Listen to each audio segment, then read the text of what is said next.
मैं गायत्री कांसोटिया, प्रवक्ता electronics, government RC Khaitan polytechnic college Jaipur. आज जिस टॉपिक पर हम चर्चा करेंगे वो है subject EL 304 microwave and optical fibre engineering से।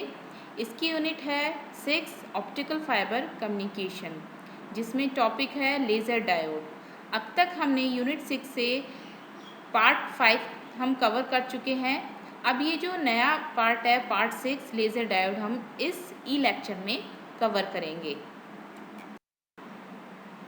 तो ये 6.8 पॉइंट है हमारा light source basic principle and working, जिसमें 6.8.1 LED हम डिस्कस कर चुके हैं। 6.8.2 लेज़र डायोड है।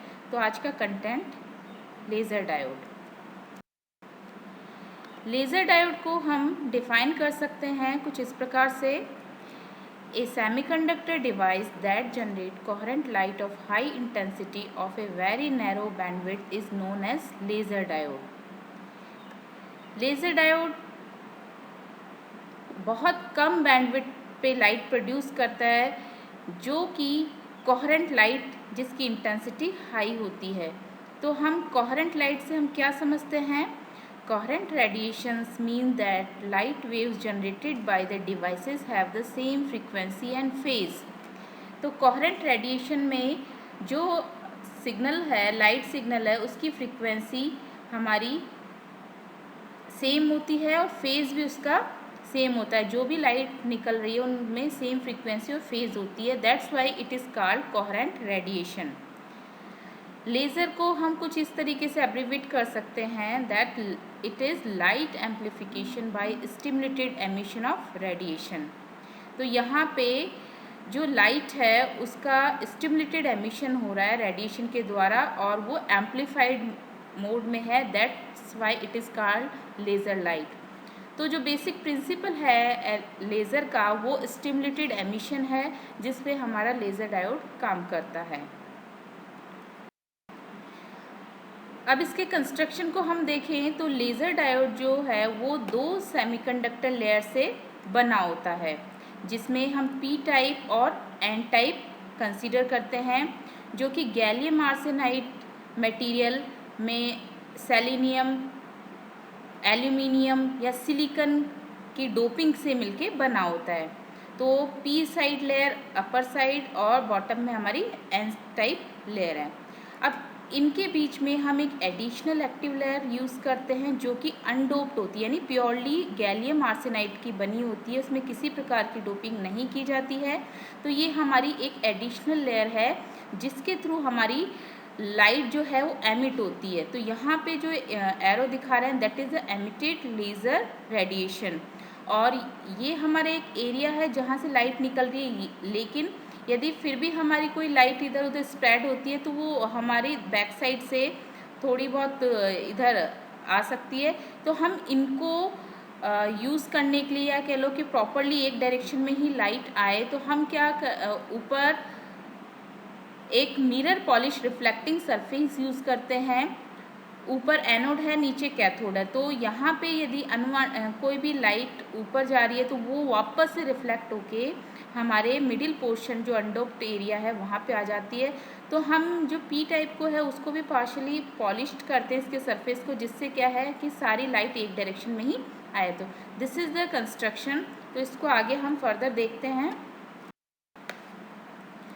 The construction is same as the LED except the channel used in the laser are narrow to produce the single beam of light।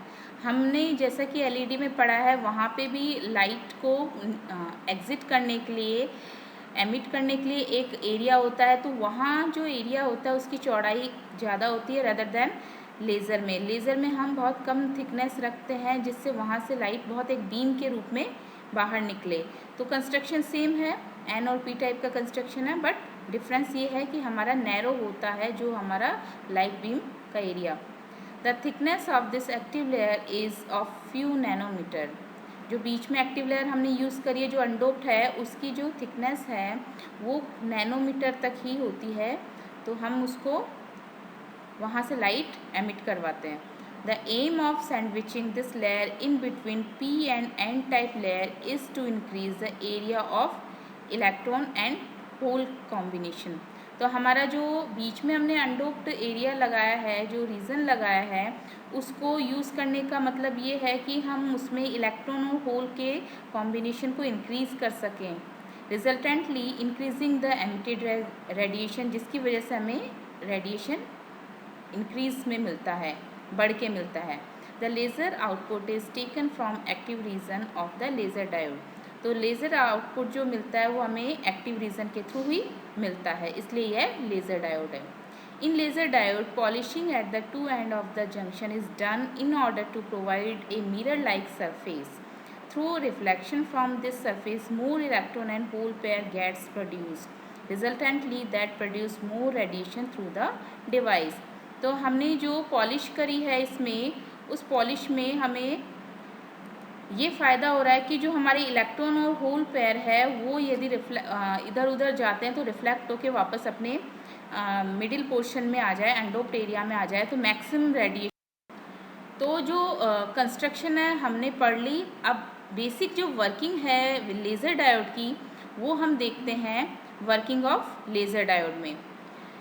The laser diode works on the principle that every atom in its excited state can emit photons if electrons at higher energy level are provided with an external source of energy. तो हम ये कहते हैं कि laser diode का जो working principle है वो ये है कि जो भी हमारे फोटोन्स एमिट हो रहे हैं वो इलेक्ट्रॉन्स की एक हायर एनर्जी स्टेट को दिखाते हैं कि वहाँ पे इलेक्ट्रॉन हायर एनर्जी से किस तरीके से हमारा एनर्जी रिलीज़ कर रहा है जब हम उसको एक्सटर्नल सोर्स ऑफ एनर्जी देते हैं. तो ये हमारा वर्किंग प्रिंसिपल है. तो हम बेसिक कुछ स्टेप्स इसमें बताते हैं कि कौन कौन से स्टेप्स के थ्रू होके हमें लेज़र लाइट मिलती है. तो there are basically 3 phenomena by which an atom can emit light energy are. तो जो भी एटम है वो अपनी लाइट जो एनर्जी है उसको लाइट की फॉर्म में कैसे एमिट करता है. तो फर्स्ट है एब्जॉर्प्शन, सेकंड है स्पॉन्टेनियस एमिशन, थर्ड है स्टिमुलेटेड एमिशन. ये तीनों प्रोसेस होने के बाद हमें लेज़र लाइट मिलती है. अब हम देखेंगे लेज़र लाइट प्रोड्यूस करने का पहला फिनोमिना है एब्जॉर्प्शन. एब्जॉर्प्शन में हम कंसीडर करते हैं दो energy state E1 and E2. E1 को हम लोअर एनर्जी लेवल कहते हैं और E2 को हायर एनर्जी लेवल कहते हैं. या फिर हम कह सकते हैं E1 वैलेंस बैंड की एनर्जी है और E2 कंडक्शन बैंड की एनर्जी है.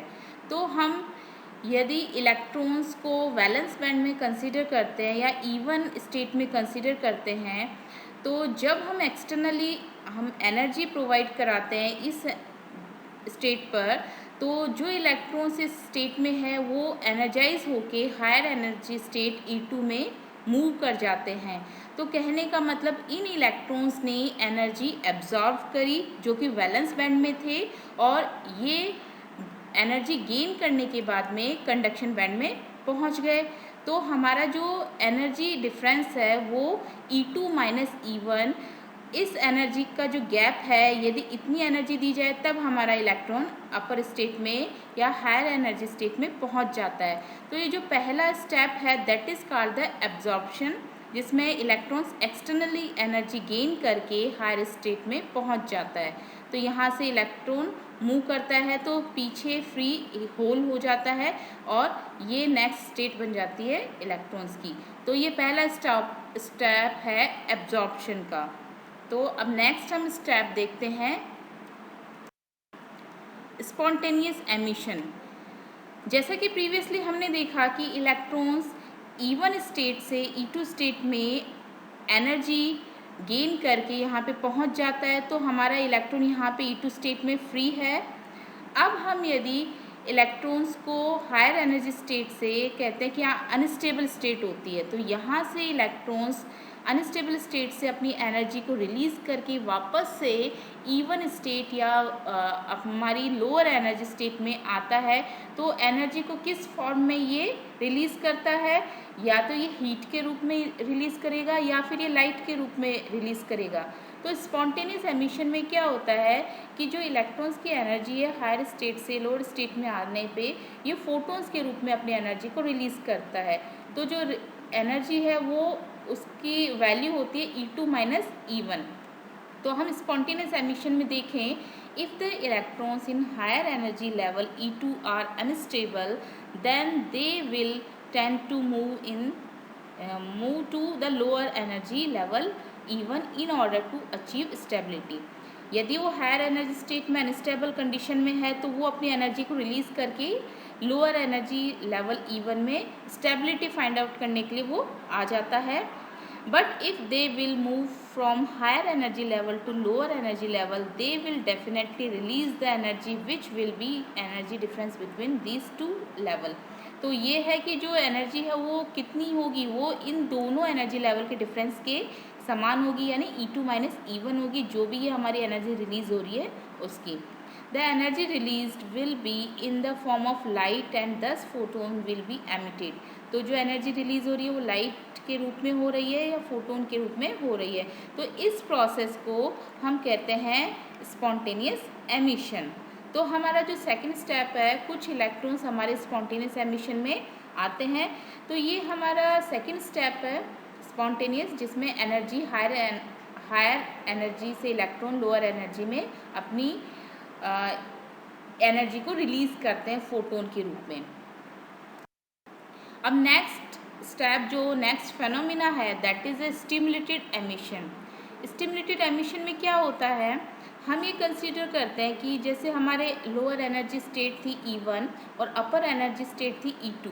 तो यहाँ पे E2 जो थी वो हमारी स्पॉन्टेनियस एमिशन जब होता है वो E2 से E1 की तरफ होता है, लेकिन हम ये मान रहे हैं कि E2 से जब इलेक्ट्रॉन अपनी एनर्जी को रिलीज़ कर रहे हैं तो बीच में एक मेटास्टेबल स्टेट या इमेजिनरी स्टेट है जहाँ पे कुछ समय के लिए इलेक्ट्रॉन्स को रोका जाता है, और जब ये इलेक्ट्रॉन E2 से मेटास्टेबल स्टेट में आ रहे हैं तब हम यहाँ पे जो एनर्जीज को कंटिन्यूस यदि देते हैं इस स्टेट पे, तो more and more electron moves from E1 to E2 and वो सारे इलेक्ट्रॉन्स हमारे मेटास्टेबल स्टेट में आके कलेक्ट हो जाते हैं। तो जो एक कंटिन्यूस प्रोसेस है यहाँ से इलेक्ट्रॉन के गैदरिंग का, उसे पॉपुलेशन इन्वर्जन भी कहते हैं। जब यहाँ पे नंबर ऑफ़ इलेक्ट्रॉन की संख्या बहुत ज़्यादा हो जाती है तब ये इलेक्ट्रॉन्स अपनी एनर्जी को फोटोन्स के रूप में रिलीज़ करके E1 स्टेट में आ जाते हैं। तो यहाँ पे नंबर ऑफ़ इलेक्ट्रॉन्स का जो है वो अमाउंट बहुत ज़्यादा हो जाता है। तो ये एक शार्प बीम या एक नैरो बैंडविड्थ के साथ में यहाँ पे अपनी एनर्जी को रिलीज़ करते हैं। तो हम इनको सेम फ्रीक्वेंसी और फेज़ में पाते हैं। तो ये एक लेज़र लाइट की तरह ये हमें मिलता है। तो यहाँ पे ये मेटास्टेबल स्टेट में इलेक्ट्रॉन्स को रोका जाता है, जिसकी वजह से हमारे इलेक्ट्रॉन्स का अमाउंट बढ़ता है और इलेक्ट्रॉन अपनी एनर्जी को रिलीज़ करते हुए एक लेज़र लाइट प्रोड्यूस करते हैं, जिसे कोरेंट लाइट भी कहते हैं। तो हम इसमें देखें, as we have partially reflected mirror in the junction assembly, जैसा कि आपने कंस्ट्रक्शन में देखा था कि वहाँ पे हमने एक पार्शली रिफ्लेक्टिंग मिरर यूज़ किया था पी टाइप लेयर में, जिसकी वजह से हमें क्या मिलता है, दस this will cause back and fourth movement of the atom, resultantly this will generate more photon. तो उस कंस्ट्रक्शन में हमने जो रिफ्लेक्टिंग मिरर यूज़ किया था उसकी वजह से इलेक्ट्रॉन यहाँ कुछ एक इमेजिनरी स्टेट में या कुछ समय तक और रुकते हैं, जिसकी वजह से वहाँ कलेक्ट होना इनका अमाउंट बहुत ज़्यादा बढ़ जाता है, कलेक्शन अमाउंट। तो ये हमें बहुत ज़्यादा फोटोन्स प्रोवाइड कराते हैं। As soon as the threshold is achieved, photon will get escape from the mirror surface and bright coherent radiation is emitted by the device. तो जैसे इसका थ्रेशोल्ड हो जाता है तो हमारे जो इलेक्ट्रॉन्स है वो उस स्टेट से अपनी एनर्जी को रिलीज़ करके फोटोन्स को एमिट करते हैं और एक कोहेरेंट रेडिएशन प्रोवाइड कराते हैं। In this stimulated emission, the photons strike energy at higher energy level and these photons are supplied from an external light energy source. तो यहाँ पे ये जो एमिशन है ये कहलाता है स्टिमुलेटेड एमिशन, जिसमें इलेक्ट्रॉन्स जो है अपनी एनर्जी को फोटोन्स के रूप में रिलीज़ करते हैं और हायर एनर्जी स्टेट से हमारे लोअर एनर्जी स्टेट में आ जाते हैं। When these photons strike the electrons gain energy and they recombine with holes and release an extra photon. तो इस स्टेट में क्या होता है, जब इलेक्ट्रॉन अपनी एनर्जी को रिलीज़ कर रहे होते हैं और फोटोन जनरेट हो रहे होते हैं, फोटोन मोर फोटोन्स को यहाँ पे होल्स एंड इलेक्ट्रॉन को रिकम्बाइन करके नए एक्स्ट्रा फोटोन को जनरेट करते हैं। Thus, one incident photon stimulated another photons to release. Thus, this process is called stimulated emission. तो इस प्रोसेस में जो फोटोन इंसिडेंट हो रहे हैं वो नए और फोटोन को वहाँ पे एमिट कर रहे हैं, रिलीज़ कर रहे हैं. That's why this process is known as stimulated emission. तो इस प्रकार से हमने इसके तीनों स्टेप देखे, एब्जॉर्प्शन, स्पॉन्टेनियस और स्टिमुलेटेड एमिशन. तो ये तीनों मिला के हमारी लेज़र लाइट को प्रोड्यूस कर रहे हैं. पॉपुलेशन इन्वर्जन, जैसा कि हमने अभी देखा था, पॉपुलेशन इन्वर्जन हमारा हायर स्टेट में होता है. तो हम इसके बारे में देखें. The density of the electron at energy level is the population of electron and it is more in valence band और lower energy band and less in conduction band और हायर एनर्जी लेवल. तो हम ये कह रहे हैं कि जो इलेक्ट्रॉन्स है उनकी डेंसिटी या पॉपुलेशन है वो वैलेंस बैंड में या लोअर एनर्जी बैंड में अधिक होती है और कंडक्शन बैंड में या हायर एनर्जी लेवल में कम होती है. अब यदि हम इलेक्ट्रॉन्स को एनर्जी देते हैं तो इलेक्ट्रॉन्स जो है उन या इलेक्ट्रॉन्स की पॉपुलेशन है वो हायर एनर्जी में बढ़ जाती है. तो हम if the population of electron increases at higher energy level or the lifetime of the higher energy state is long, then stimulated emission will increase. This increase of population at higher energy level is termed as population inversion. तो हम ये कह रहे हैं कि जब electrons को valence band में एनर्जी दी जाती है तो इलेक्ट्रॉन्स की पॉपुलेशन हायर एनर्जी स्टेट में बढ़ जाती है और ड्यू टू स्टिमुलेटेड एमिशन वहाँ पे जो इलेक्ट्रॉन्स के रहने का टाइम है, लाइफ टाइम, वो हायर एनर्जी स्टेट में ज़्यादा बढ़ जाता है, जिसकी वजह से वहाँ पे पॉपुलेशन या गैदरिंग बढ़ जाती है इलेक्ट्रॉन्स की. तो ये जो प्रोसेस है वहाँ पे पॉपुलेशन का बढ़ना, that is called the population inversion. More the population inversion will more be the electron at the higher and metastable state and more will be the stimulated emission. तो यदि ज़्यादा से ज़्यादा पॉपुलेशन इन्वर्जन होगा क्योंकि electron ज़्यादा से ज़्यादा हायर स्टेट में या मेटास्टेबल में पहुंच रहे हैं तो वहाँ पे स्टिमुलेटेड एमिशन भी बढ़ जाता है. The photons emitted are in the same phase with the incident photon and this photon travel at as a single beam of light and thus produce coherence और लेज़र लाइट. तो जो photons emit हो रहे हैं उनकी जो कला है वो सेम है और फ्रीक्वेंसी भी सेम है. दैट्स वाई वो एक सिंगल बीम ऑफ लाइट की तरह प्रोड्यूस हो रहे हैं और वो एक कोहेरेंस या एक लेज़र लाइट को प्रोड्यूस कर रहे हैं. तो this is all about laser and population inversion. अब हम यदि कैरेक्टरिस्टिक देखें लेज़र डायोड की कैरेक्टरिस्टिक, तो वो हमारा करंट और पावर के रेस्पेक्टिव हमने एक ग्राफ बनाया है. तो करंट हमारी एक्स एक्सिस पे है, पावर हमारी वाई एक्सिस पे है. तो हॉरिजॉन्टल पे हमारी करंट हो गई और वर्टिकल पे हमारी ऑप्टिकल पावर हो गई. तो हम ये इस फिगर में देख पा रहे हैं कि जो स्पॉन्टेनियस एमिशन है उसमें जो हमारी पावर है, ऑप्टिकल पावर है, करंट अप्लाई करने के साथ में बहुत कम प्रोड्यूस हो रही है. तो लेकिन एक थ्रेशोल्ड वैल्यू आने के बाद में हमारा वहाँ पे स्टिमुलेटेड एमिशन में चेंज हो जाता है और जो ऑप्टिकल पावर जो है वो बहुत ज़्यादा हमें मिलती है, जो कि हमें लेज़र लाइट की पावर के रूप में प्राप्त होती है. तो यहाँ पे थ्रेशोल्ड के बाद में जो हमें पावर मिल रही है that is the optical power और लेज़र लाइट पावर. तो हमारा ये जो ग्राफ है ये हमारा कैरेक्टरिस्टिक है किसकी, लेज़र डायोड की, जो कि करंट और ऑप्टिकल पावर के बीच में दर्शाया गया है. तो ये हमारा जो power produce by the laser diode also depend on the temperature associated with the device. तो हम ये कह सकते हैं कि जो पावर प्रोड्यूस हो रही है वो टेम्परेचर पे भी डिपेंड करती है.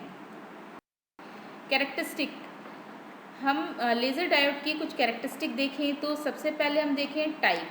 तो it is the solid state semiconductor laser. तो ये हमारा एक सॉलिड स्टेट सेमीकंडक्टर से बना होता है. सेकेंड है active medium. A PN junction diode made from single crystal of gallium arsenide is used as an active medium. तो हमें यहाँ पे जो पीएन डायोड प्रयोग किया गया है वो हमारा गैलियम आर्सेनाइड की एक क्रिस्टल स्ट्रक्चर यूज़ करिए जो एक्टिव मीडियम की तरह फॉलो कर रही है। नेक्स्ट है pumping method.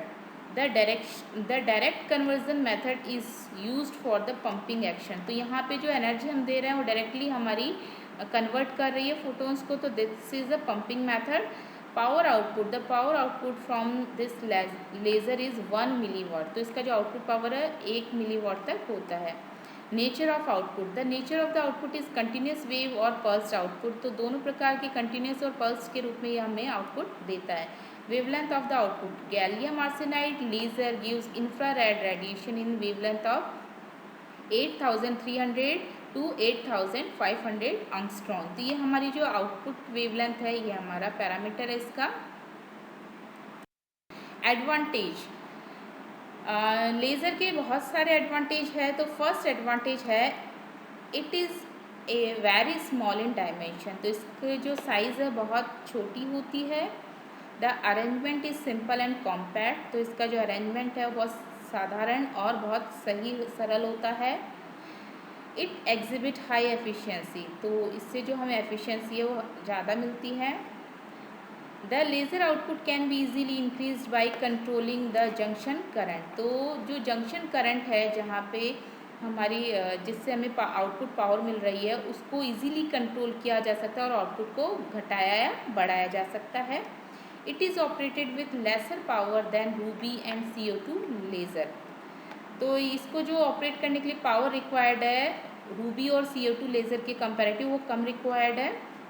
It requires very little auxiliary equipment. तो इसके लिए जो इक्विपमेंट भी रिक्वायर है वो काफ़ी कम रिक्वायर्ड है। It can have a continuous wave output और पल्स्ड आउटपुट। इससे हमें जो आउटपुट प्राप्त होता है वो कंटिन्यूस और पल्स के रूप में दोनों प्रकार से प्राप्त हो सकता है। तो ये कुछ एडवांटेजेस है लेज़र की। Disadvantages of laser diode. Laser diode के डिसएडवांटेज में पहला डिसएडवांटेज है it is difficult to control mode pattern and mode structure of laser. तो हमारे लेज़र डायोड में जो मोड पैटर्न की कंट्रोलिंग है वो बहुत डिफ़िकल्ट होती है।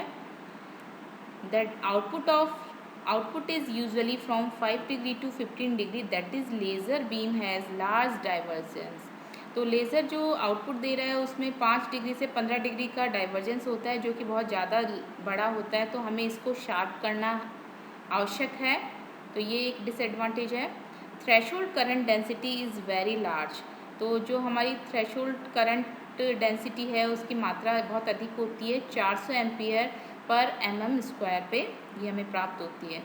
तो इसको भी हमें इम्प्रूव कम करना चाहिए। It has poor coherence and poor stability. तो ये वाला जो लेज़र है इसका जो कोहेरेंस है वो बहुत अच्छा नहीं होता है, स्टेबिलिटी भी इतनी अच्छी नहीं होती है। तो ये कुछ डिसएडवांटेजेस है लेज़र के। एप्लीकेशन देखें तो फर्स्ट है it is widely use in fiber optic communication. Fiber optical communication में लेज़र का बहुत प्रयोग किया जाता है। It is use to heal the wound by infrared radiation. तो यहाँ पे कई बार हमें वाउंडिंग के लिए इंफ्रारेड रेडिएशन का यूज़ करके हम हील करते हैं। It is used as an pain killer के तौर पे हम इसका प्रयोग करते हैं। It is used in laser printer and CD writing and reading. तो हम लेज़र प्रिंटर, CD राइटिंग और रीडिंग के पर्पस में भी लेज़र का प्रयोग करते हैं। तो हम लेज़र को कई एप्लीकेशंस में यूज़ करते हैं। तो हमारा आज का जो ये टॉपिक है लेज़र डायोड, वो हमने इसमें जो हमने डिस्कस किया लेज़र के कंस्ट्रक्शन, वर्किंग और लेज़र के disadvantages, advantages, applications. Thank you.